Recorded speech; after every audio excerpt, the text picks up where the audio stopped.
మినిస్టర్గా ఛార్జ్ తీసుకున్న తర్వాత అందులో హోమ్ మినిస్ట్రీలో భాగమైన ఈ ప్రిజన్స్ ని కూడా ఒకసారి ప్రిజన్స్ విషయంలో కూడా ఒకసారి ఏం జరుగుతుందని తెలుసుకునే ఉద్దేశంతో విశాఖపట్నంలో ఉన్న ఈ సెంట్రల్ ప్రిజన్ కి ఇక్కడికి ఒకసారి విజిట్ చేయడానికి రావడం జరిగింది.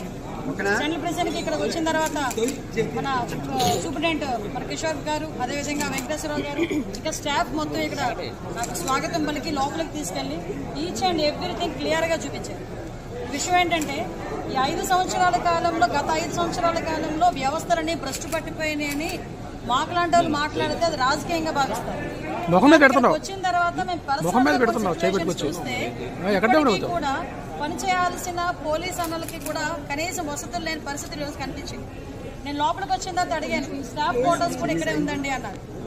యాక్చువల్ గా స్టాఫ్ క్వార్టర్స్ కూడా 20 సంవత్సరాలు అయిపోయింది, మినిమం మెయింటెనెన్స్ లేకుండా ఉంది. అతి ముఖ్యమైన విషయం ఏంటంటే దీని కెపాసిటీ ఇంచుమించుగా 800 కెపాసిటీ. లోపల ప్రిజన్స్ లో ఉన్న ఖైదీలు ఎవరైతే ఉన్నారో వాళ్ళు 800 మంది వరకు ఉండొచ్చు. కానీ పెరిగిన నేరాల దృష్ట్యా అనుకోవాలో లేకపోతే వాట్ ఎవర్ ఇట్ మేబీ ఏం జరిగినా 2000 మందికి పైగా ఈరోజు జైల్లోని అక్కడ ఉండడం పరిస్థితి. లోపలికి వెళ్ళి చూస్తే హృదయ విధాకరమైన సంఘటనలు అంటారు కదా. చిన్న చిన్న పిల్లలు 17 సంవత్సరాలు, 18 సంవత్సరాలు, 20 సంవత్సరాల పిల్లలు గంజాయి కేసుల్లో వాళ్ళందరూ కూడా ఈరోజు ట్రయల్స్ నడిచి రిమాండ్ ఖైదీలుగా ఉన్నారు. ఒక్కొక్కరు 7 నెలలు, 11 నెలలు. వాళ్ళతో నేను మాట్లాడితే ఏం చేసావయ్యా, ఎందుకు తీసుకొచ్చారని అడిగితే 10,000 రూపాయలకి నాకు ఇస్తానన్నారమ్మా, నాకు ఈ ప్యాకెట్ తీసుకెళ్ళిమ్మన్నారు, సో నేను ఇచ్చాను, నేను అరెస్ట్ అయ్యాను. అంటే విషయం ఏంటంటే చాలా మంది గిరిజనులు ఈరోజు ఇబ్బందులు పడే పరిస్థితి కనిపిస్తా ఉంది.